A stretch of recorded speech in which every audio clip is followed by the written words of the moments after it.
You're listening to Podcast PXN, a video game podcast delivering player experience news. Let's go! Hello, I'm Noah Croft, and welcome to Podcast PXN episode 133. I am one of your hosts, your favorite Portland Mexican, Christian Macias, and alongside me today, I'm gonna start doing the LP. Never mind. I'm joined over Discord by Kentucky's #1 Spartan, Daniel Prindle, aka over on Twitter, Dan is DTM. Hi. Oh, he just doesn't want to say hello anymore. Okay, There we go. The Nintendo aficionado, Roro. Hello. And one half of the Men in Gitch podcast, Gage Dempster, aka Gilbo Biggins. Hola. I missed you, lads. How's everyone doing? Good. Doing good. Doing very good, sir. How are you doing? God, I appreciate you for asking me that. I'm doing well. Am I a little tired? For sure. But, we're hanging in there. Yes. As a reminder, thank you to everyone watching us live and participating in the chat. We are live each and every Wednesday at 8 p.m. Eastern on YouTube. Just search Podcast PXN, twitch.tv/podcastpxn, and over on Twitter as well.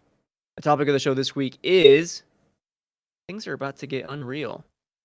What do we mean? You'll have to find out in Tots. But first, the show always starts with the PXN news of the week, so let's go ahead and jump right in. It is Quick Bites time. Get your little finger foods ready, your little napkins, your waters, your polar waters. And let's dive in. The first quick bite we've got, some Fortnite news. Thanks to the Fortnite community and Xbox, they have raised $144 million for various relief funds to help Ukraine. This is fantastic. I think it was a week long, or was it 10 days? I can't remember which was one of those two, but they had a time frame where they're raising funds to help Ukraine, and they did reach $144 million, which is really incredible. Beautiful. Awesome. Amazing. Do not read the replies of this tweet where where Fortnite is talking about this. Oh, okay. I did not think Ukrainian relief funds would spur console wars, and yet Here we are. Oh, man. Either way, speaking of PlayStation, I didn't say it, but I read it in the Twitter replies. There was an exploit that I took advantage of. That is with PS Now. There was a PS Now 12-month subscription on sale. It was down to $60 USD. And if you were to take advantage of that, it would then roll over into PS Premium over in June. So naturally, I took advantage. I think Dan did as well, right? Yes. How many years did you do? I did. Did I do 2 or 3 years? I don't even remember. 3 years, I think, because I'm just a madman. Because I was already talking about the second tier being good value, and this is actually cheaper than the second tier. So it's a no-brainer. Yeah. I mean, Yeah. I don't know if you can buy it anymore. I think I tried yesterday and I couldn't get it. But yeah, that was a few days ago, and I did take advantage of it, but only 1 year. I'll see how PS Premium works and see if I like it. I think just 1 year is fine for now. it's fair. Moving on, this comes from IGN. Fila announced the Ray Tracer Evo Cross Sonic slip-on sneakers, and they look incredibly good. They look so I cool. would have- yeah. They sold out pretty quickly, though. So you indeed had to go fast to get them. Yeah.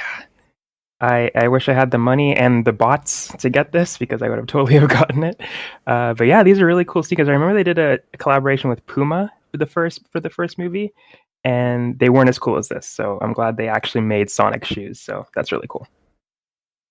These Yeah. look like straight up like the video game sneakers. Yeah. So when I see these, I think obviously I think Sonic, but this is what he legit wears almost, Yeah. I'm almost afraid to look at eBay right now.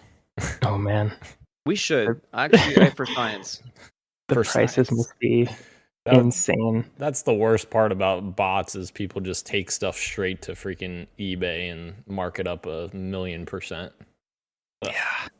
Awful. And that's the thing with sneakers for the most part. I think sneakers have it really bad. Yeah. I remember. Actually, it looks go ahead. I was going to say when I did check, when I did get the news for this, I wanted to see how much they were and how many sizes were available. And the only sizes that were there were 3.5. And I was like, Oh my gosh. and those sold out eventually too. Who's buying 3.5 men's Yeah. shoes? But someone did. Buddy.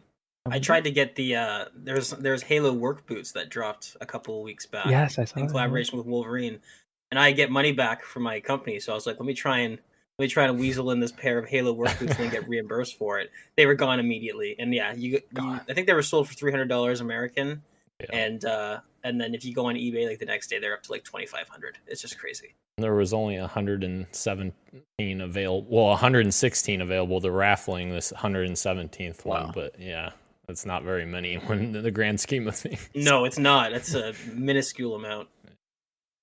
Before we move on, I actually went to the Fila website.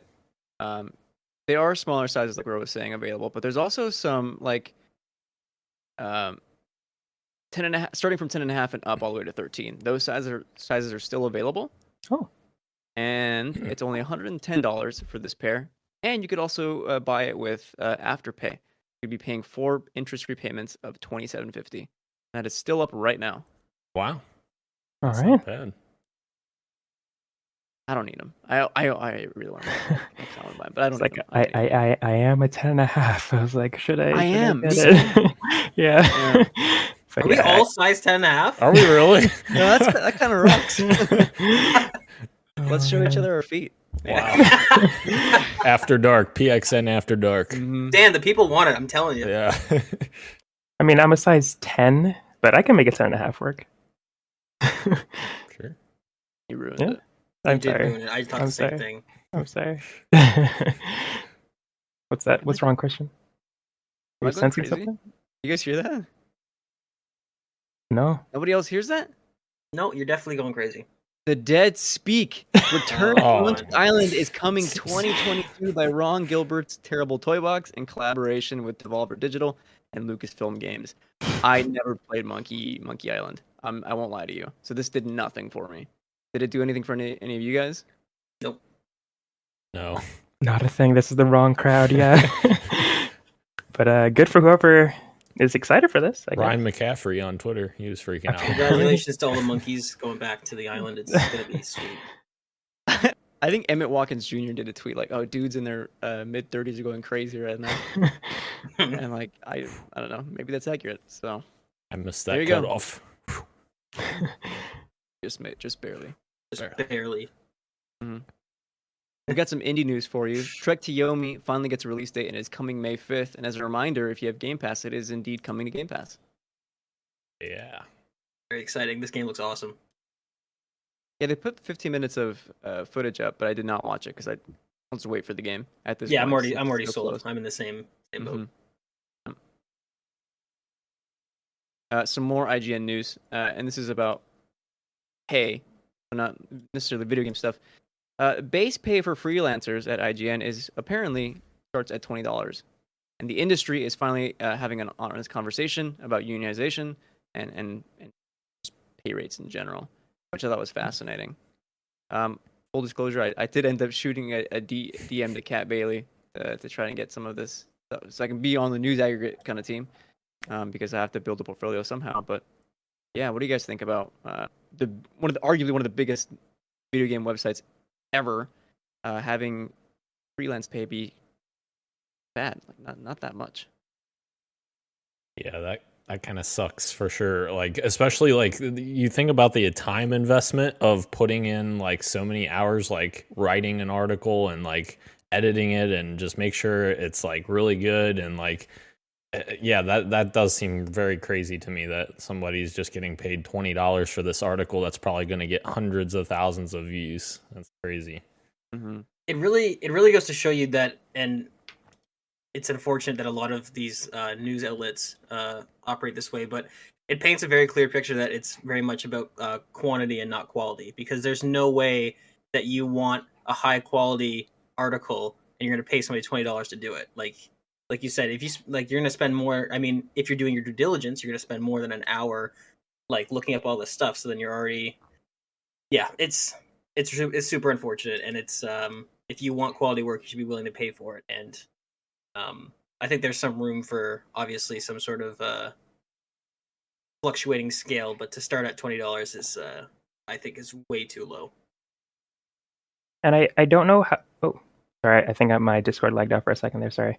I don't know how it is at IGN or other places, but I did do like a super short, I'll say internship in quotes, at a certain game outlet and I did do news stories there. And you are absolutely right about quantity over quality, but they do want the quality at the same time. So like they're paying you almost nothing to get something out under an hour, because you should be spending an hour doing the research and stuff like that. But they want it out so quick because it's news. So I get it. They want it out as fast as possible. They want it to be breaking, but at the same time, they want it to be good. So they'll look over it. It's like, this is terrible. This is terrible. This is terrible. And again, I'm not a professional writer, so I'm sure there are people who are able to put out good writing in a short amount of time. But at the same time, it's not always going to be perfect. And if you're paying somebody $20, I don't think they are inclined to make it perfect either, because that's nothing. So yeah, Gene Park was tweeting about this as well, and he was saying like, my advice is when he was doing stuff like this is just to get the stuff out and edit after, because the reality is that many news sites are constantly editing stuff after the fact that they've published it, which I think maybe can lead to some kind of problems depending on the quality of the writing. Like, you don't want to be publishing incorrect information and then fixing it later. That just fundamentally might not work all the time. But yeah, when the reality is you're only getting $20 for trying to get an article out as quick as possible, like there's only so much you can do. I've seen that kind of refreshing to see. Go ahead. Sorry, I've seen that a lot on IGN recently too. Like they post like 2 sentences or whatever, and they're like breaking story at the top, and then that was it. Like there's just 2 sentences until they fill in the article. So yeah, that's very interesting. And I think there was also something going around showing the rates for like features and listicles and different types of articles outside of news, and they were better, obviously, but there's just something about news that the industry just doesn't pay a lot for some reason, despite it being like you guys are saying, the most trafficked kind of articles that people want to see what's new, but they're not paying very well for it. I think the thing is that because news is always so constant, like it's a lot of like it, very in the moments, and and it's a lot. So yeah. So I mean, like, pay them a bit more bucks. A bit more, just a little bit more. At least 3, right? $10 more. Throw in some V-Bucks. I mean, come on. You lost me, Dan. Hey, you played last week, right? Spoilers for what you got for me. Oh, I guess last week, I did. Yeah, last week. Yeah, for sure. Some more news on pay here. I have from IGN. Capcom is apparently raising employee salaries by 30%. And I have a quote here written by Chief Human Resources Officer in a letter sent to investors. Driven by its philosophy of being a creator of entertainment culture that stimulates your senses, Capcom will work to address the issues facing our society while aiming to improve its corporate value and establishing a relationship of trust with employees and stakeholders. End quote. I wanted to include this one as well, just because for so long here at PXN, we've been talking about all the negative stuff that's been happening in so many studios, right? There are positive stories every now and then, but a lot of it is very negative stuff about harassment and et cetera, et cetera. So it's very nice to see studios investing in my opinion, what is most important, which is the individuals working there. And seeing an increase of salaries by 30%, very sizable. So I wanted to celebrate that because I think it's great. Yeah, definitely. Hope to see more of it though, as well, in other studios. Yeah, and I mean, you'd think this is a pretty common sense move. Oh, what's this? Capcom's been having some of the best years they've ever had. Let's reward the people who make the games. So yeah, hopefully this is the start of some other places thinking that, because there's some development studios that are long overdue for this kind of reward for making exceptional games. Yeah, that's exactly what I was gonna say, Gage. Like recently, like Capcom has been knocking it out of the park, and like not that long ago, like 6 years ago or maybe a little longer ago, they were just like putting out crap, and people were very pissed off at Capcom and everything that they were doing. But now, completely 180. So yeah, this is really cool to see the studios kind of get this little extra bonus for doing that. So. Speaking of very cool stuff we love to see, Lego Star Wars dropped this week, and some review scores were dropping in. So let's take a peek at some early review scores over Nibel's tweet. IGN gave it an 8, Game Informer gave it an 8, Destructo at a 7.5, and on the higher end we got stuff like Shack News, who gave it a 9, Windows Central 4 out of 5, and Hardcore Gamer a 4.5 out of 5. The Open Critic at that time was at an 84. I don't know what it's at now. Dan might know because I know he picked this in his fantasy draft. I could tell you. I could look it up. Are you any of you guys Lego Star Wars fans? Are you kidding me, dude? I used to love these games growing up. I don't think I have the time for it now, is my only thing. Yeah. But what is that face for? I thought I was looking at the wrong number. I thought it went way up. I thought it was 86, but that's 86% critics recommend. It's 83 for Open Critic. So very good.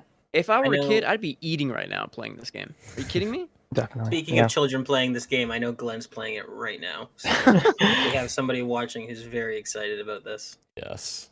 He becomes a child when he plays this game. Yep. Do you guys follow the TikTok account that doesn't? It used to do nothing but do plug walk videos of the Lego Star Wars characters dancing, or sorry, walking to that song. No. Plug walk. Anyway, he had to retire because he had finished all the characters. But now that this new game is out, the account's Oh. back. And, There we go. It rocks. I'm glad he's back. Return of the Jedi. We also have What do we have, Dan? What do we have Keurig Craft in the Twitch chat, guys. I saw him tweet a very nice tweet Overstand. shooting our live stream out. So thank you, Keurig. Aw, very kind. Nice. Awesome, thank Very you. sweet. Our last quick bite of the day. Dan hates this, by the way. What? It is time to upgrade your armory right alongside your pantry, announcing the official Gosh. Halo cookbook from Insight Editions. And that is available for pre-order right now, and it releases over in August. You can check that out. First of all, I just think this is cool. I think it's just a bit of fun news. I don't understand why people were so heated about this. It makes no sense to me. Obviously, the No. developers who What? are making stuff Yes. game-wise for the game are not leaving to make a cookbook on this on the side. They didn't put that on pause. There are different Right. teams that work in studios, so I thought that was weird. But this is fun news, in my opinion. I didn't know people were upset about this, Christian. Oh, there's people upset about everything. It's I guess It's so. Twitter. Yeah. Somebody's gonna be upset about something. yeah. Yeah, I think it's kind of crazy. I'm a huge Halo fan. I'm not gonna get this cookbook. I was just like, Oh. all Oh, right, you let's get the decanters. do what? you know? I did. That's fair, but that's usable. Even though I don't drink that much, but it's usable. What, you don't want to cook food? But I And just Dan, you don't eat? What is the value of a Halo cookbook? It's a fictional Oh my- universe. What am I like? If you what have is- to even ask that, then you're not a real Halo fan. That's not Kentucky's true. number 2 Spartan. I want that as the introduction. from now No, on. get out of Here's what here. we do. Here's what we do. In August, we look up one of these recipes, and I want Dan to make an edit, a video of himself making one of these. Hell yeah. You know Watch what? it on the show I'm or down. something. I'm down. I might actually buy it, so I'll send you a recipe. Nice. Actually, real quick, I didn't include this in the document, but there was some more Halo news that dropped. I think today there was I don't know if it was a leak or if it was just kind of rumblings or if it was actual information. But there's a Last Spartan Standing coming Oh, as a game mode to Halo Infinite, which Yep. is kind of like gun game from Call of Duty. Any thoughts on that, Gage and Dan? I mean, it's something. I'll take it.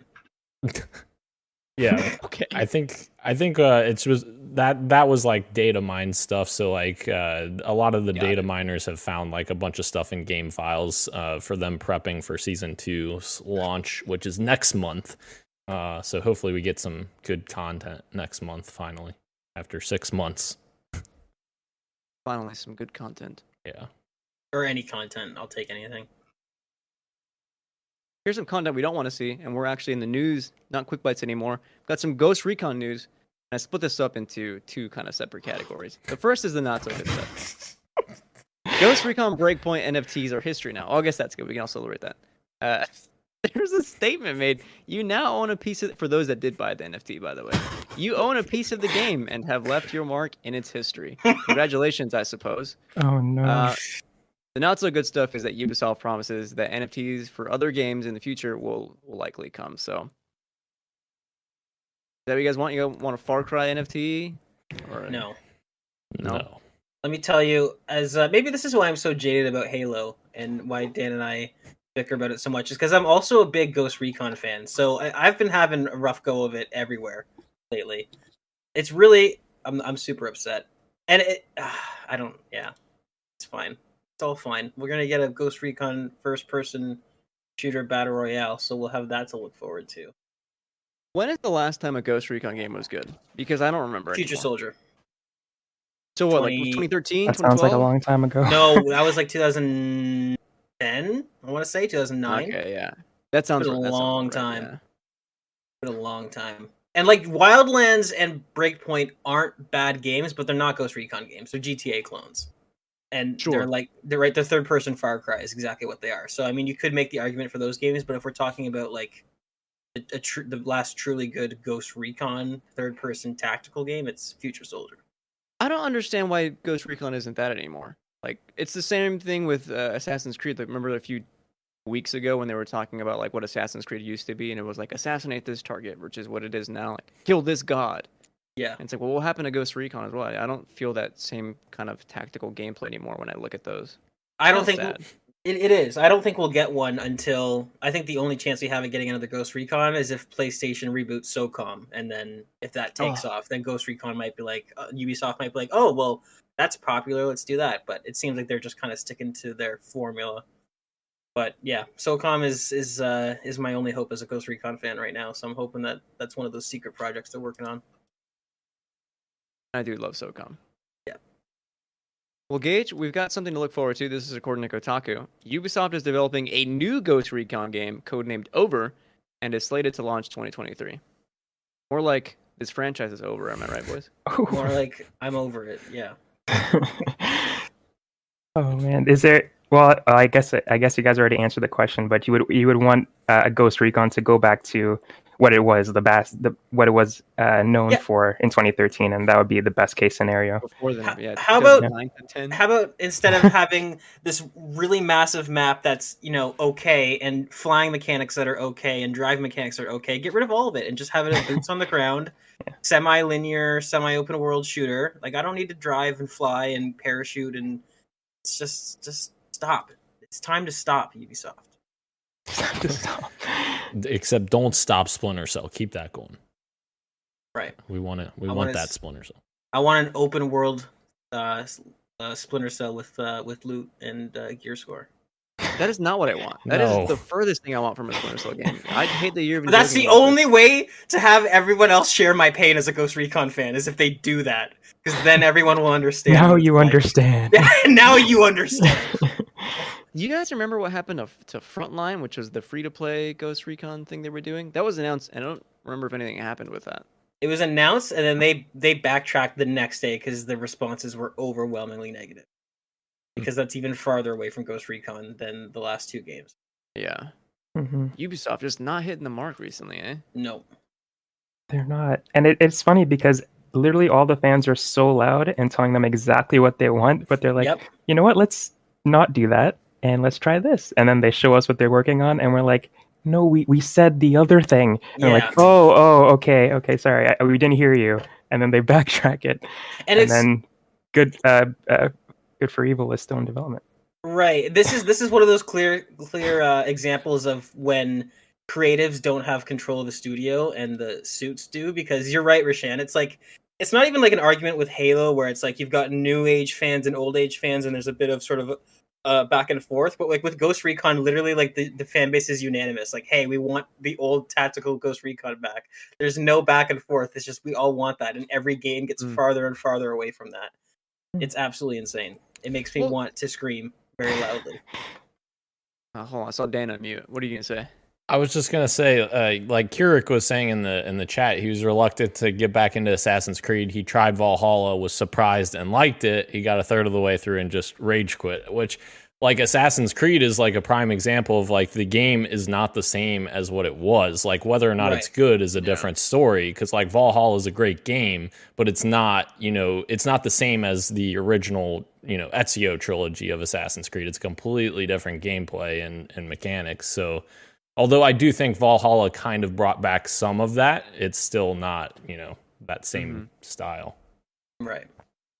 My thing with Ubisoft is that they found success with their open world style with, early Assassin's Creed, early Far Cry, and then just figured that they can kind of almost cookie cutter that into the rest of their games as formulas. Instead of like having a vision for each separate game, it's all kind of being samey, and that's led to just like fatigue throughout the entirety of like all the series. No matter if people liked Valhalla, like I think the retention was not very high because it was just very samey throughout the whole experience, which is kind of a shame. Absolutely. I want Ubisoft to not be as like trend following and start going back to like visionaries of like we're gonna do this game and it's gonna be about this, and be unwavering in that manner. Well, it's crazy too because the IP that company owns lends itself to covering so many corners of the market. Like you could have your Splinter Cell and Assassin's Creed. So your Splinter Cell can be your linear, really high tech stealth game. Assassin's Creed can be your open world, choose your own path stealth game. Then you've got your Ghost Recon, which can be your third person tactical shooter. You've got Siege, which can be your competitive game. If you want your GTA clone, that can be your Watch Dogs. That's fine. And then you've got Far Cry, which can be your open world first person shooter, sort of like survival sim type thing. But instead, all of these games are actually just open world RPG, grind, get loot, get better gear score. Like it's crazy to me that you can have that many unique IP and have so many corners of the market that you could capitalize on, and instead say like, let's make all of it actually the same. And here's the thing: Ubisoft is like the last biggest third party. Right. They could be doing these things. Absolutely. Having these products all be the same, I think it just hurts them. Yeah. Yeah. Don't forget you forgot, Gage, capture the tower and then move on to the next tower. And I forgot about The Division too, which is also another game that's exactly the same. Like if you were to describe one Ubisoft game without mentioning specifics of like settings and like specific game mechanics, you could describe all of them except for Rainbow Six Siege. And there was a time where I really liked there's some older Ubisoft games that I liked, like Child of Light. Like where are those games? Like Valiant Hearts, Rayman, even. Like they have these really cool IPs, like you guys were saying, but they just are sticking to one type of game, right? But spreading it across all their IP instead of like choosing one game to be that one thing. You're right, Rashan. They had a period where they were doing a bunch of cool, because they also did that weird like God Sim game called From Dust, where you could like terraform. You had to get like this little tribe from point A to point B. I don't know if anyone remembers that game, but you're absolutely right, Rashan. There was a period in time where Ubisoft was like really experimenting and like trying all these different things. But like I said, it seems like the modern day Ubisoft is not one that's led by creatives. It's one that's led by suits saying like, okay, well this is successful, so make that next thing like this. Like, well, that doesn't really belong in this IP, but sure, I guess I'll do that. And that might be part of the issue as well, because like for a long time, the rumors were that, or the conjecture was that stealth games don't sell. So like Splinter Cell, that's why that went away. That's why Assassin's Creed kind of changed to what it is now, because there was this perception that stealth games just don't sell, which I don't know if that's actually true or not, but... Of course it's not true, because remember, Dan, single player games also don't sell. That's why EA had the audacity to cancel Amy Hennig's Star Wars game, which I still can't believe. That woman wrote Uncharted. Who are you to say no to that? I can't believe that. But yeah, no, you're absolutely right, Dan. This is the thing. When they say games don't sell, they mean it doesn't make Call of Duty money, right? That's all they care about. So like Square Enix. Yeah. I guess Ubisoft has Riders Republic, which is the most. It's like the only diverse game they've put out in a long time, and it's pretty much steep with bikes. But yeah, it's the most unique thing that they have. Yeah. I miss Child of Light. That's a good game. That was a really good game. And that was like an initiative that Ubi did back then. Like, wasn't it like Ubi Arts or something like that? That they it sounds familiar. That would like I think they just completely were like, yeah, we forgot about this. Like, bummer. Yeah. Oh, before I forget, this is a small part that a lot of people are forgetting, but it ties into the news that you just read off, Christian. Is that when Ubisoft announced that they were rebranding Uplay to Ubisoft Connect, they also made a bunch of big promises that they were going to add crossplay to a lot of their most recent games, and they named Ghost Recon Breakpoint. That seemingly isn't a thing anymore because Ghost Recon Breakpoint's not getting any more updates. So there's a couple. There's an interesting thing there where just promising things and then not delivering them. So Ubisoft's doing Ubisoft things. Before we move on, I pulled another Ubisoft game out of my hat, out of my childhood memories. I want you guys to guess if you know what it is. I'll give you some hints. It is a 2008 game. That's when it was released. Developed by Ubisoft Montreal, and it is a remake of a beloved trilogy. Ooh. Was that the Prince of Persia game that they made? My man got it. Oh, there you Dude, go. I love Yeah. the Prince of Persia game that Ubisoft made. It was so freaking good. It was What good. happened to that, man? It was great. Yeah, you had Nolan North. He was like that was a great game. It was, and then you Yeah. had the was it the sorceress that was with you? If you ever fell off the map, she would just like yoink you back up. Yeah, that was a great game. That was a really good game. Very cool art style too. Do you Yes, know what the killed? cell shade. Yeah, Do you know what killed that? Assassin's Creed, because it came out in 2007, and then they franchised the heck out of it. you're probably not wrong. Yeah. Isn't a remaster on the way of that game? It was supposed Persia? to come out last year, and they're like, this doesn't look good enough, so we'll Oh. Yeah. delay it, and then we haven't heard anything since. Actually, that's true. Like last month, they were like, we're still working on it, and then yeah. Isn't it hilarious that the only games that Ubisoft hasn't released are the ones that aren't in its formula, like Beyond Good and Evil 2 and Skull and Bones? All the games that are supposed to be different from every game that they have right now are the ones that aren't coming out. Skull and Bones. I hear that Uh-oh. game's fun. Yeah. Anyway, moving on. I switched the stories here. I want to talk about this one first. We're like gradually going into good news, okay? This may or may not be good news, depending on how you read it. This comes from IGN in an interview with Destin Legary. Hassan Carmen from Blue Box Games talked to Destin about kind of like the very weird Twitter presence that Blue Box has had online. Recently, Blue Box deleted, and turns out I think it's Hassan who's behind Blue Box on Twitter. He deleted a bunch of tweets. So he has this to say, and they were kind of asking him about, all the questions really regarding Blue Box and the mystery behind it.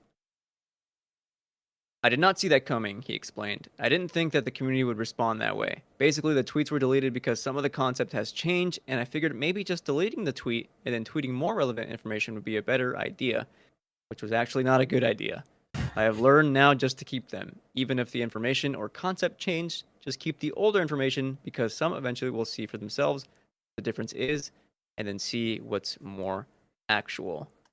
And then later on in the article, Hassan continues to say that the abandoned demo actually isn't even the final game. It will just be a game that you can purchase. It's a full, probably not $60, maybe more like $20 or $30. That will give you an idea, kind of what the eventual game will be. It's kind of acting as a prologue, very similar to Metal Gear Ground Zeroes, which you abandons Phantom Pain. If that kind of does that make sense? Yeah. Hopefully, yeah. A lot to talk about there, and apparently there's also going to be an updates to the concept demo that was released late last year. So we've got 3 stuff they're working on, and they are a very small studio that somehow PlayStation backed. I don't know why they did this. They seem like they are just very nervous. It reports like they're just very scared to be doing this stuff, and so I kind of want your thoughts on Blue Box in general here.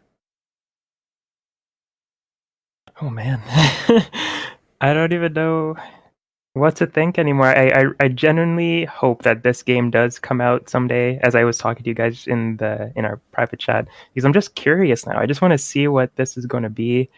I feel like I don't even know. I want to give Hassan the benefit of the doubt, but I feel like everything that he's said and he just keeps digging himself a bigger hole. It feels like he gets in situations that he doesn't need to get into. Like he puts himself in these situations. I don't know if it's intentional or by accident. If it ends up that he's doing this all on purpose, like this is some huge game, it's going to be awesome, I'll give him his kudos then. But right now, it just doesn't seem. doesn't seem good. Like I watched another interview where it just seemed like he was making stuff up on the spot. Yes. Like he was being asked like just straightforward questions and he would answer it, and then the interviewer would follow up with like, "So do you mean this?" And it's like, no, I mean this. And then he would double down on what he's saying, and then the interviewer would be like, "But that doesn't make any sense." And he's like, well, and then he just can't dig himself back out of the hole that he's made. So I don't know, man. It's a rough situation. Yeah, go for it.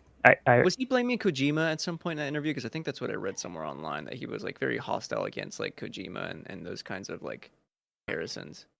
I don't know Yeah, if you guys got that far. Yeah, I didn't see that. I did see him like overtly discredit Jason Schreier, which is an interesting move. I don't know if you saw that, Rashan, in that interview, yeah. where he pretty much just said, "No, what Jason wrote that I said isn't true," and it's like, well, But say you what you told will him about that. Jason Schreier, but he's a pretty good journalist. I sincerely doubt that. I don't know what to say. Maybe I could bounce off of one of you guys, but that's I guess all I have right now. I think it's, I stand by my original guess, which was that this had to be Kojima, because here's the thing, it's clearly not. Yeah. No. Here we go. Listen, it's clearly not, but I stand by my original guess that that's what it was, because the only alternative is that this is clearly a scam. Like, I was looking at everything being said and what this guy was saying and the history, which is something that a lot of people glossed over when they were covering this, and when people were saying that this guy's fake. It was a lot about S plus L equals abandoned and all that stuff, but nobody really covered the fact that the guy's made 6 games and none of them released ever. So when I was looking at all this stuff, I was like, this has to be another one of Kojima's plots, because otherwise it's just this guy who's scamming and has not made a game ever. So I stand by my original thought. I stand by the logic that I had, because otherwise I would just be calling this guy out for scamming, which is what now it looks like. Because I watched that same interview that Rashan's talking about, and not only is he doubling down and digging himself a hole, but also just completely dodging questions and saying a lot of stuff about like it's under NDA, can't talk about it. And the interviewer's like, "Well, what? Why not though? This isn't something that's normally under NDA." And he's like, "No, I don't want to talk about it." So just like refusing to give that's answers. weird. Yeah. That is the complete opposite vibe to what I've got from the IGN article, because there's like a very human element that I'm getting from the actual interview that Destin did. Yeah. Like, See, I want to read the reason I would recommend watching the other video, and I know your reasons for not wanting to, is that for better or for worse, he asks direct questions, and there's a lot of times where these big publications are trying to be friendly, whereas this interview that Rashan and I watched, he was very much like not antagonistic, but like going after him, kind of saying like, "All right, this is what we want to know. This is what doesn't make sense. What's your answer?" And it was just a lot of dodging the questions, and it doesn't seem. And a lot of the things that I'm curious about that the interviewer asked was that like funding. Like he's claimed that he's worked with a lot of these studios, and these are support studios that work for like major AAA like companies. And he gave a quote that said like he's only spent like $30,000 on like the game, but it's like, you've claimed to work with like exactly. A lot of things don't make sense. I don't know. I'll let somebody else have the floor. I don't understand what's going on. I thought it was Kojima at first. It's clearly not Kojima, so I think it's just a scam. I don't know what's going on. I don't know. So personally, I'm still of the mindset like I think that the truth lies somewhere in the middle, because so I was definitely, going to bat for the guy a long time ago. When Gage was saying it was Kojima and all this, I was like, all right, I think this guy is just getting in over his head and things are just getting too big. But there are some weird, circumstances like you're saying when he's getting asked direct questions, he's not able to answer correctly or whatnot.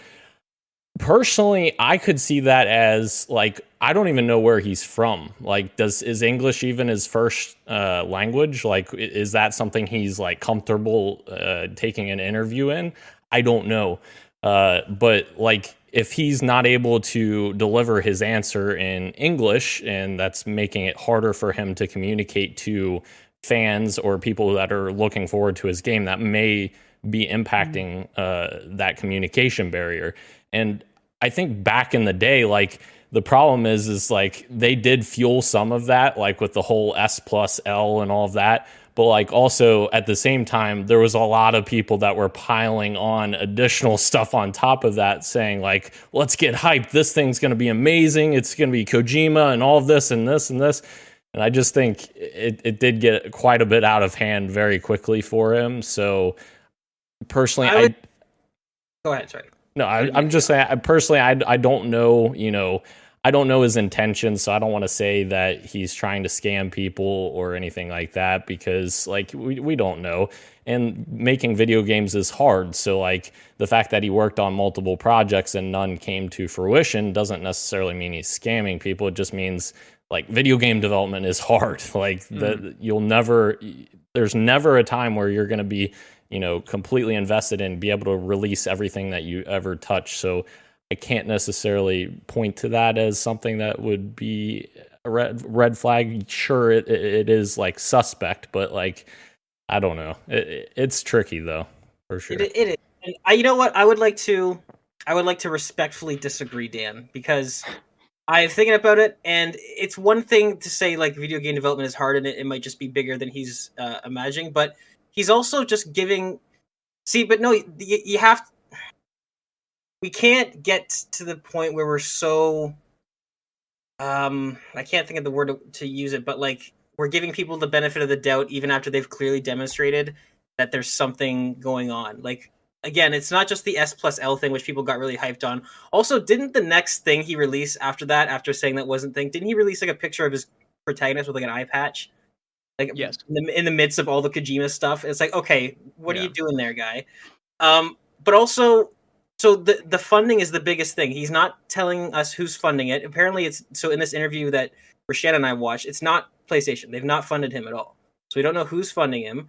And he said he's only spent $30,000 on outsourcing to the game, but he's also claimed to work with 3 or 4 massive studios that work for games like Naughty Dog and Halo and stuff like that, which the interviewer pressed him on. So it's like there is one thing of like, yeah, he's a human and it's tough, but it's like, okay, but you're also giving answers that don't make any sense, like that on paper do not line up with any sort of.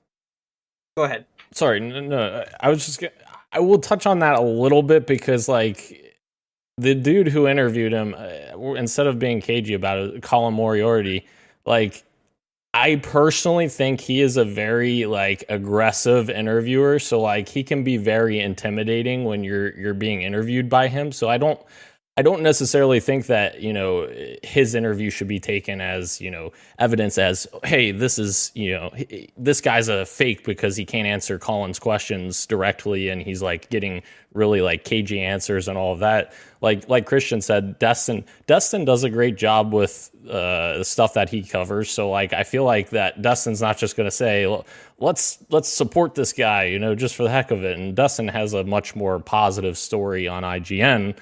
Not positive, but like more, not destroying this dude. Like Destin isn't going to come into an interview saying, all right, so on this day at this time, what were you doing at this moment? And I don't what think is the your interview plan? was like that though. I didn't perceive it like that at all.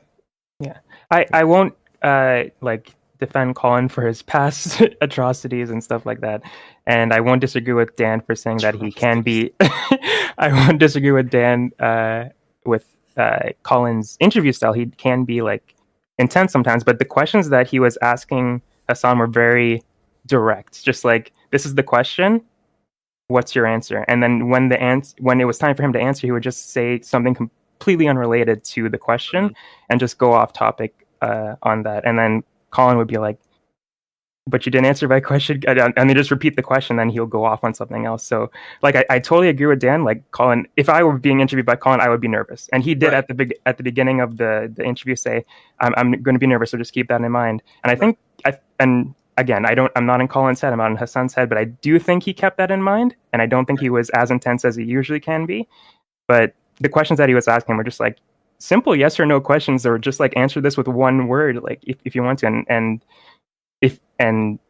I understand like the language barrier thing that you were saying as well, but people will understand if you're just being truthful. If you're just answering with the truth, then like that's all you have to say. So yeah, I think if anything, my take is that I feel really bad for Hassan because you can tell it is a very small team doing this stuff, and Hassan probably has if he's going to be taking on interviews, he needs to hire Be prepared. on, Or- not be yeah. prepared, hire on like someone That's to help true. him with like PR and stuff. Media Like, trading, yeah. yeah, media training is even better. Yeah, great idea, Gage, because like it can get very convoluted very quickly, especially if you've got all these things to worry about. You got expectations. To me, it's a lie, and so I don't blame him for cracking under the pressure, but at the same time, there's a lot of there was a lot of suspect things. Imposter. Emergency meeting.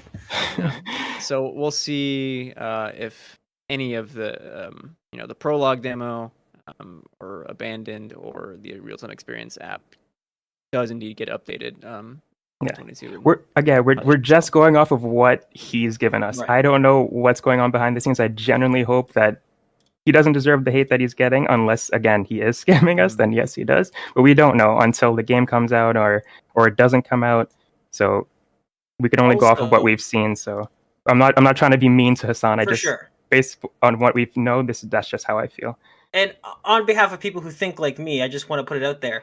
You can think this guy's scamming people. You don't have to go and tweet at him. I will never go and tweet at this guy and say mean things to him. I just have my opinion, and you can have your opinion as well and not be an asshole about it. So there is also that. Yeah, don't go after and harass people on the internet because of what you think. You can just think it, and then that's it.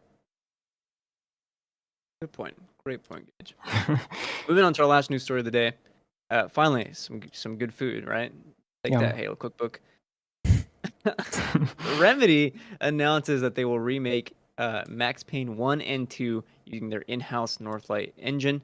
And I think Rockstar is funding the project. Here's some more details from PR. It's a standalone title. It comes with 1 and 2. And is being developed for PS5, Xbox Series X and S, as well as PC. The budget has the same size as a typical Remedy AAA production. I think games like The Control, right? Being financed by Rockstar Games and is currently at a, quote, concept development stage, unquote. Love to see it. Max Payne games, great. I, for one, think Max Payne 3 is my favorite, but that's just me. And I'm very happy that these are getting a remake. Yes, Good very news. much. And the fact that, Max Payne 1 and 2 was made by Remedy back in the day, so it's cool that Rockstar's like, yeah, take the license and, remake your beloved games. That's pretty cool. Obviously. Do you guys think that the recent remake, that from an optics standpoint, do you think it was a safer bet for them to say, hey, Remedy, why don't you handle this remake instead of us with all the bad press that they got for the... the GTA remakes. Yeah. That's right. Yeah. Even though it wasn't necessarily Rockstar that made those games, it was still, their name's attached to it, right? So from an optics standpoint, I wonder if, in order to get because this has got nothing but good responses, right? Because it's Remedy making it. So I wonder if that had anything to do with it. But yeah, no, it's good. It's good news. It's good news. I'd say also Rockstar's a little busy right now. Making True. GTA 6 and whatever's after Red Dead Redemption. Are they even making it? I don't even know anymore. I don't know. Yeah. Yeah, Rockstar's busy not making Undead Nightmare 2. So. Any of you guys looking forward to this, Ro? Are you looking forward to playing Max Payne? I haven't played the original Max Payne games, actually. So this, I am excited. I would definitely give it a remake a shot. Quantum Break and Control are the only Remedy games that I've actually played. I love both of those, though. Yes. Those are awesome games. Gotta play Alan Wake, Ro. Yes, so I've heard. I know they're making a remake, right? Aren't they remaking that too? They already did. They're making Alan Wake 3. Right? Oh, right. Yes. It was a remaster, yeah. It was a remaster. Or Alan Wake 2. Well, it's Alan Wake 2, but they made American Nightmare, which is XBLA downloadable game. But yeah. Oh, okay. But yeah, I've been told that Alan Wake is the one that I should try. But yeah, I honestly I'll probably play Max Payne before I play Alan Wake. Honestly, I'm just probably never going to get around to it. But yeah, I'm definitely a Remedy Games fan from the 2 games that I've played, so I'm definitely interested in playing Max Payne when it does come around. The monologues in Max Payne 3. Oh, I'm going sicko mode right now just thinking about it. Yeah. Remedy's never made a bad game, so I'm all in. I'm all in. Christian, does it bother you that I made it probably like 78% of the way through Max Payne 3 and never finished it. Listen, it happens. I'm not gonna blame you. You know, it's fine. I respect that. That is it for the news. Before we get to the topic of the show, quick break, guys. Well, Dan, give us the check-in for the draft. Oh, I don't I think it's probably the same as last week. Well, it No, is the same. Dan is as winning last week, again. yes. Dan's winning more.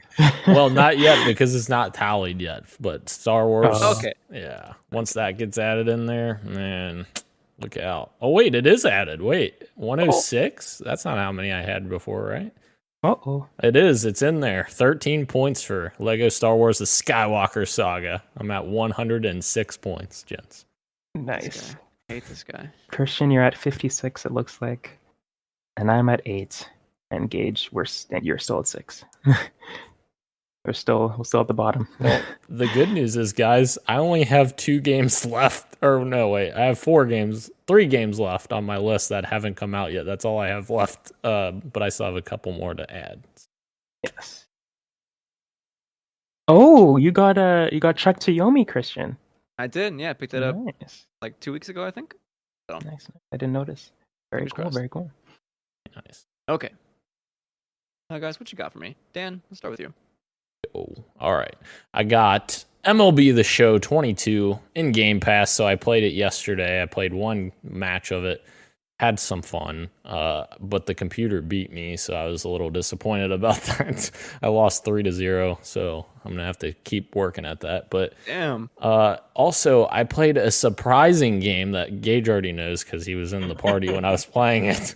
But this game, no one's going to expect me to say this, but here we go. Jurassic World Evolution. Oh, the Yes. park simulator game, right? Yeah, the My original. friend loves that game. Yes, the original one, not the second one that came out last year.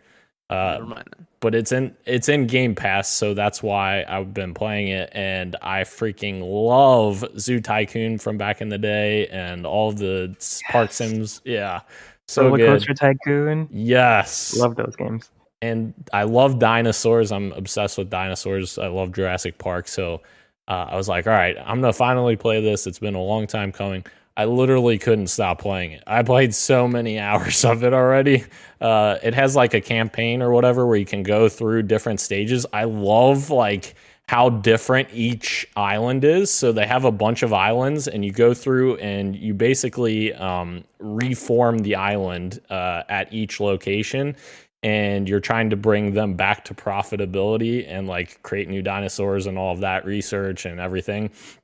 And I love how each island is like unique. So like one island you may start like bankrupt. So like the island that I just started a little while ago, it was starting at like negative $1 million or something. And they're like, all right, here's your island. They had an outbreak of dinosaurs. They ravaged the island and now they're bankrupt and you have to sell buildings in order to get yourself back profitable so you can build dinosaurs to bring people back to the park.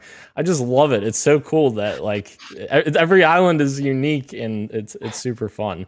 But yeah, I'm I'm a glad real you're having fun, buddy. That's my thing. dude. I obsess over like the Sim stuff, like Sim City. I love that too. Back in the day, the 2013 game that people freaked out because it was online only. I loved it. Yeah. Dan, this so is the much most fun. American you've ever been. You've been playing baseball and you're excited about dinosaurs, man. Dude. God bless you. I love it. God bless you. I love it. Are you also a person that likes doing their taxes? No. No. Just kidding. But my mom used to do all of our taxes. Now I have to do my own because I took accounting classes in college. So I was originally not originally, but my second major was accounting. And my mom ever since then's like, no, you're doing your taxes. You know how to do it. I'm like, Yeah. Hell yeah. Damn bummer. anyways. Bro. Yes. Dan talking about Jurassic World reminded me of the Sims game that I used to play when I was a kid, My Sims on the DS. Ooh. I loved that game so much. What a trip that was. Thank you, Dan, for helping me Yes. remember that game. Yes. But the game that I have been playing, finally, I have gotten my hands on Kirby and the Forgotten Land, and I picked it up yesterday. And it's a good time. It is very fun. Let me see. I wrote down some notes. about my favorite parts so far. But I just love that Nintendo is taking like their core, like Mario, Zelda, what was the other one? Pokemon, and kind of just reimagining in it, like Arceus and Breath of the Wild and Odyssey. And now this is what I'm hoping is going to be like the template that they use going forward for the future games. So Kirby finally being in 3D is so awesome. It just makes so much sense, and seeing all the characters just move around freely, it's awesome. There's a battle that happens later on with King DDD. I'm not going to spoil anything, but it's like surprisingly cinematic. I was like, what is going on in this Kirby game right now? Triple But D's? You triple D's, yes. Yeah. Well, Yeah, and very early on you get access to the mouthful mode, and I just smiled, and I don't think that smile left my face until I turned off the game for the night. It's just fun, man. I'm having a blast with it right now. There's surprisingly challenging. There's some, not the actual levels, but there's some side challenges that they have you do to get these rare stars that you can use to upgrade your copy abilities, and some of them are kind of tough. So I was surprised by that. But yeah, it's a good game. I want to play it so bad. It's fun. I like it. It's you don't have to think too hard. It's just fun. Yeah. I also couldn't tell if Nintendo was doing its artificial scarcity thing, but like, you cannot find Kirby in stores right now pretty easily. Oh, really? Oh. On Amazon, you gotta wait like 2 or 3 weeks to get it in the mail.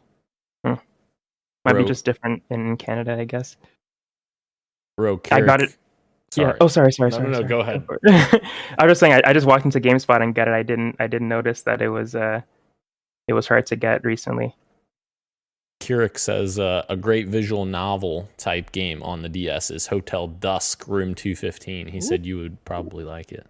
I will definitely What a check it out. pull. I love me a visual novel, so I'll definitely check it out. Thank you, Kurok. Okay, I'm gonna do a video game poll now. All right, everyone ready? When are they gonna remake Simpsons Hit and Run? Oh, I want that so bad. there was Hell the yeah. fan made one, right? That the fan was going through and redoing it. Speaking of fan-made projects, I guess this is well, I'm already in the transition. I've been I don't know, Dan is the answer. Is there really? That's yeah, really cool. I if believe there is. so. Yeah. I might check that out then. PC, I'm assuming? Probably. Yeah, I don't know if it's released, but I remember seeing like a comparison, and it's like really good too, like the upres that they did. I'll look into that. Yeah. Speaking of fan-made upscale projects, I downloaded. There was a sale, a humble sale, RE4. By the way, I also found out RE4 is available to play via PS Now, which I upgraded, but I don't want to stream it, so I bought it on PC, and then subsequently downloaded the free HD project. It took me a little while to download all 18 files, but I was able to mod the game, and I started playing it, and it's fantastic. Running that game at 60 with up-res textures, it looks freaking incredible. And even though I was enjoying playing that game in VR, it was tiresome to play. I never really felt like that kind of terror. It was cool being in first person. It was scary being in those actiony set pieces, but it felt more like FPS than actual like horror, traditional like Resident Evil horror game. Playing this, again, this is for the first time. I've never played RE4 before. I tried it once and never got very far. So playing it now on PC, I'm like, this is way more frightening. And it's because of the limited controls of that time, right? The kind of more tanky controls, but kind of that stiffness. And it's been great, dude. I've been really enjoying it. I look forward to getting back. Also played more Fortnite this week, and yes, I have gotten a lot more dubs.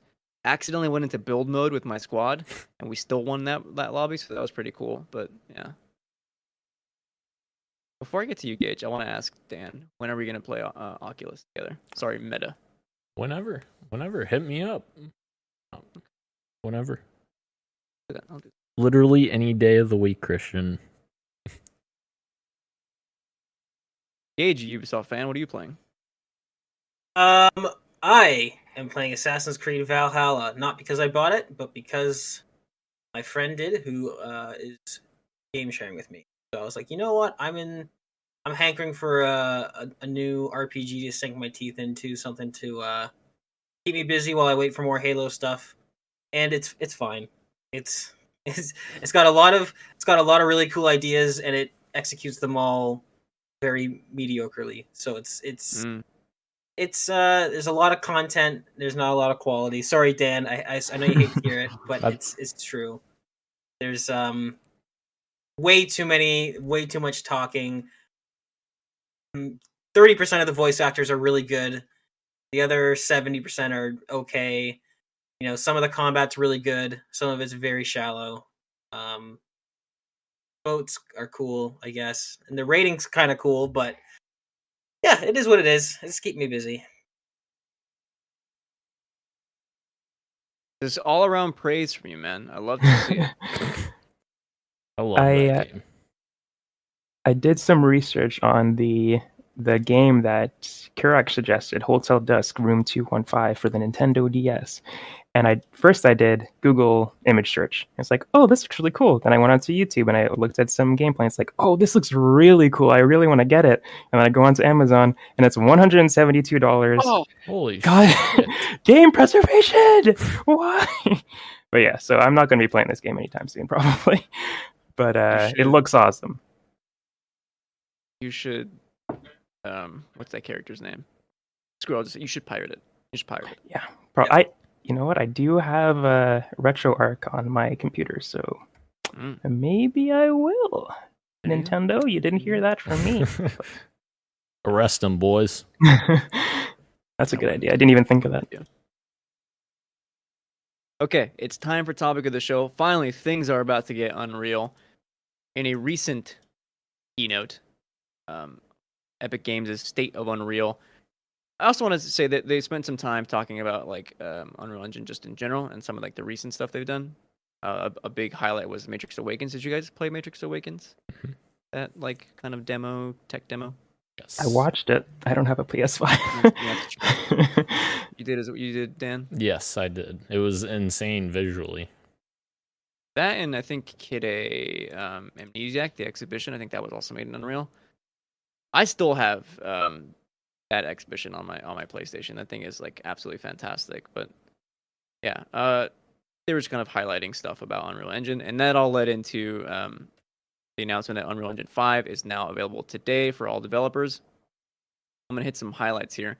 It launches with Lyra, a starter game that you can toy around with and build upon, which is pretty cool for those of you that want to toy around with Unreal Engine, kind of developer and stuff like that. So that stuff was really cool. But like kind of the bigger highlight here, which Dan was really excited about, the Coalition has created another cinematic demo in Unreal Engine 5. About a minute and a half, kind of a cinematic kind of video on YouTube. There's music playing. It's not actual like characters that we know of, but like, my God, Coalition absolutely nails Unreal Engine. Like they really understand it, and it looks freaking fantastic. And I'll stop there here for a second and kind of ask, like, did you guys, anybody else watch the Coalition video apart from Dan? Not yet, no. I did watch. I didn't finish it honestly, but I am watching the rest of it now as we talk. And yeah, it looks amazing. I remember even before this video, they did like a show off of some armor. I think it was a while ago, and that looked incredible. So seeing all of that in motion is just it's jaw dropping. So again, like we said. Like we all said, I think when they showed off the armor, I can't wait for whatever they're making. Like their next Gears game, whatever it is, it's going to be gorgeous at least. So yeah, I'm definitely hyped for that. And Unreal Engine 5 is just so crazy to see how far games have come, and we always think like how can they top this? And sometimes it's just a little bit, but sometimes it's like, wow, that's how much they can do. So yeah, it's definitely impressive stuff. Before I get to you, Dan, like watching that tech demo, there are a few moments that like my suspension of disbelief was like kicked into full gear. That I believe that the character they were showing off was like a real person. There was a moment when they do a close up of the eyes, and like, yeah, that to me almost looked pretty freaking real. Obviously, it's not a real person, but like, it got close for a second to trick my mind into thinking like, oh my God, wait, is it a real person? No, of course not. But yeah, what do you think, Dan? Yeah, it looks amazing. Like obviously Unreal Engine 5 is the first engine that they've built that is literally for next gen consoles. So like that's the biggest thing. So like people working on next gen games can now make these beautiful worlds, and like Unreal Engine 5 is going to help them make it easier and better. And yeah, the Coalition the Coalition is literally Microsoft's, Naughty Dog. Like, they make beautiful games. Gears 5 still looks absolutely phenomenal. Like, and that's an Xbox One game. Like, that's what people forget.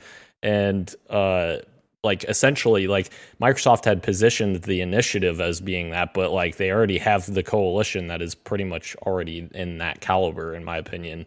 And yeah, it's really cool. Obviously, formerly Epic Games was the big showpiece when they showed off Gears of War on Xbox 360 generation for Unreal Engine, but now it's almost like the Coalition is like their showpiece, because Gears 5 showed it off very well, Gears 4, and now Coalition's still making cool stuff for it. So yeah, looks real good. The Coalition for me is like the bar of like what you can do with Unreal Engine. Like they really know Right.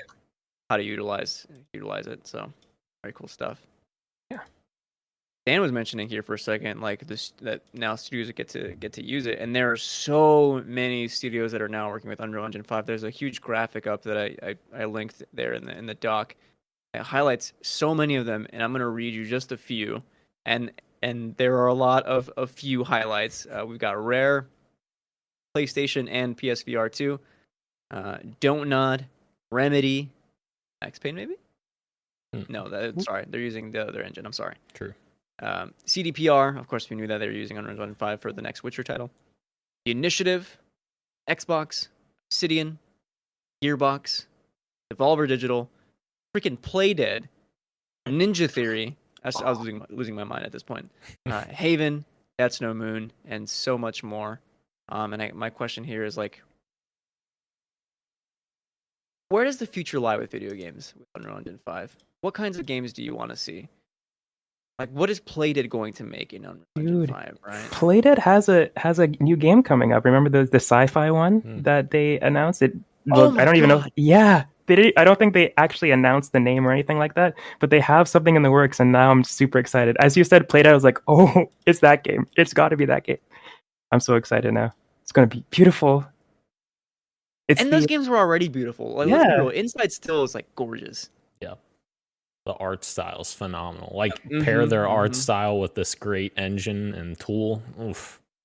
Yeah, their current project is what they describe as a third-person science fiction action adventure set in a remote corner of the universe. So yeah, it's gonna be awesome. I'm losing my goddamn mind. That's gonna be really cool. But you were excited about Ninja Theory too? What do you possibilities? Yeah, I don't know if they're using for Hellblade. They are.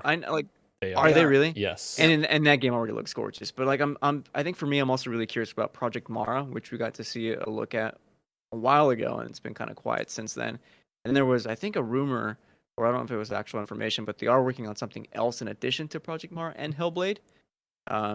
Yeah, what Ninja Theory is doing is like on a studio level is incredible. So pairing it with Unreal Engine 5, like it's gonna be freaking fantastic. And props to Xbox for picking them up, because they're gonna be able to show off these games as like, here are tentpole first party titles, and they look freaking amazing, and they're run by like fantastic teams. So I think the future will be unreal, man. Can we get Bandai Namco to let Microsoft make a Enslaved Odyssey to the West sequel for Ninja Theory? Please. That was a great game. That was a great game. Yeah. It's it's fantastic. It's a hidden gem. Yeah. It's a hidden gem. It's like a sci-fi mixed with like Uncharted is the best way I could put it. Oh. Yeah. Actually, you know what? It's kind of I mean, not that we know that this is a fact, but it almost feels like Horizon was inspired a little bit by that. Now that you bring that up, because it is very similar vibes. True. Very similar vibes to Horizon.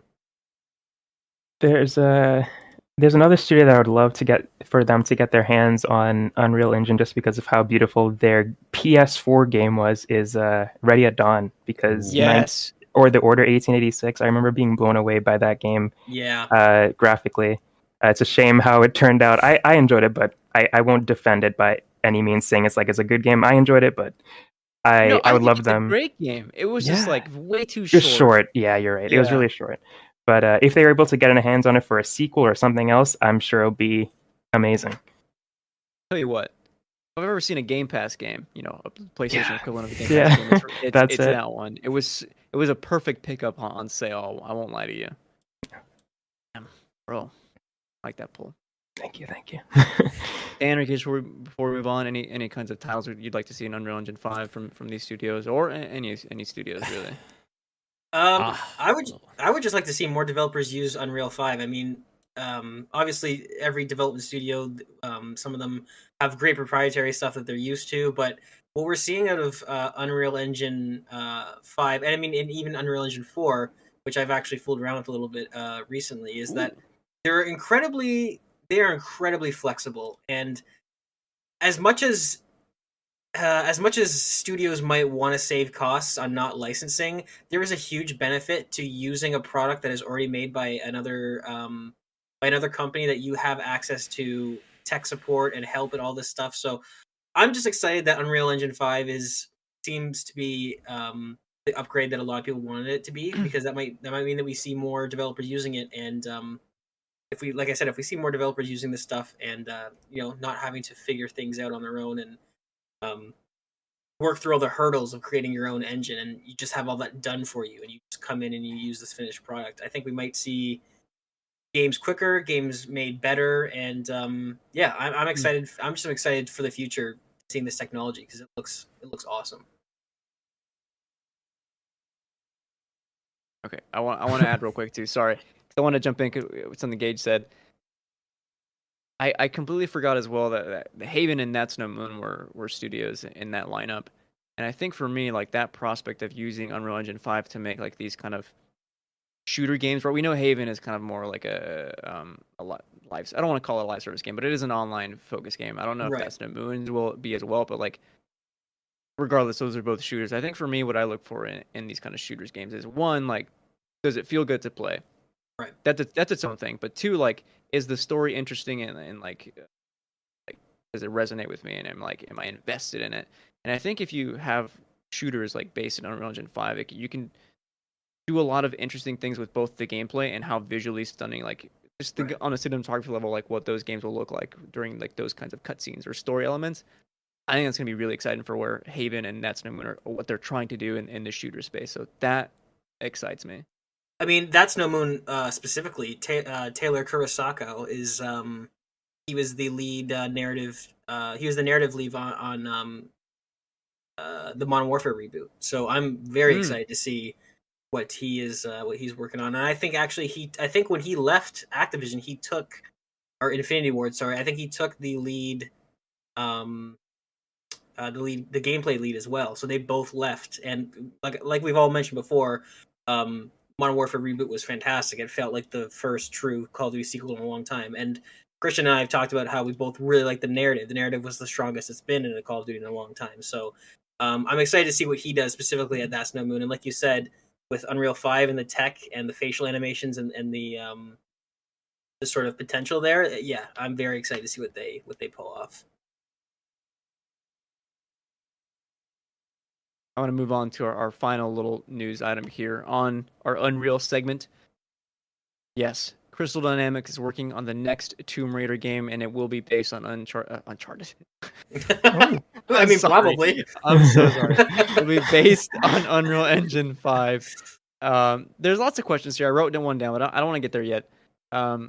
First of all, did either of you guys play any of the trilogy, the original reboot trilogy? I played the first two. Ro, you did? Yes. I played the first one to completion, and I played the second one. I put a couple hours into the second one, but then it lost me. Yeah, I played the first two to completion as well. Yeah. I think I played all three of them, but surprisingly, the third one is the most recent one is the one that is so far out of my mind. I remember the first two, like, I just played them. Right. But yeah, I don't remember finishing the third one. I'm not sure if I did. I only remember the first one, and I played 1 and 2. And yet, this news that Tomb Raider is coming back, I'm still kind of excited for the prospect of that with Unreal Engine 5. Like, even if the story itself isn't good, like that reboot trilogy looked stunning, right? Fantastic. Camila Linton put a great performance in it as Lara, and like, I'm down to give this new one a try. So, are you guys excited for a new Tomb Raider game? Definitely, yes. I love the trilogy. I know I said I don't really remember the third one, but I really had a good time playing them. And like you said, even if the story is not good, they're just a good good time with gameplay and all that stuff, and the puzzles. Yeah, I think it was a good reboot. I know some people had a little bit of an issue with the first one when it came out initially, but I think eventually people warmed up to it, and it was a good trilogy. Yeah, it's like we got this back and forth almost, like, you know, Tomb Raider started that, you know, sort of subgenre or whatever you want to call it, and then Uncharted went and perfected it, and then Tomb Raider was like, all right, that's doing well, let's pull ours back out and like model it in that fashion as well. So like yeah, I'm very excited as well to see this and what kind of hair physics we can get in this new Unreal Engine. I was thinking the same thing. They could finally nail the hair. Yeah. I also really enjoyed the bow combat. I'm not gonna lie to you. I primarily used that bow. The guns never felt good, but the bow was Guns felt awful. The guns, now that you mentioned that, I remember that was the one takeaway from all of them. The guns felt absolutely awful to use. But the exploration itself was fun. Like the puzzles of like each of them tombs. I didn't know what to call them. Yeah, the tombs. Like that was always great. So yeah, I'm excited. But the big question here is that it's Crystal Dynamics working on it. Like, what is going on with Avengers? Our Ro, as our resident Avengers kind of fan. Oh man, even I don't know if I can tell you. What do you think? I don't think it's looking good for Avengers. Yeah, they promise that they're still working on stuff, that they have plans for 2022 content, and they're still very, very silent on those plans. So I think that gives them the leeway to not do anything and maybe move on to something else because they haven't announced anything. But yeah, it is possible, like you have in the question, that they have another team, a smaller team that continues work on the Avengers. But I don't know how big that player pool is still that they need to work on it, or if they could just pull the plug on it as of now. I don't know how you guys feel about it. It's been a while since I played it too. I know you called me the Avengers fan, but it just might be that I'm the only one that actually played it. Yeah. It's I know it kind of it might seem contradictory to everything I said, especially about with like, decisions being made that are business first and creative later.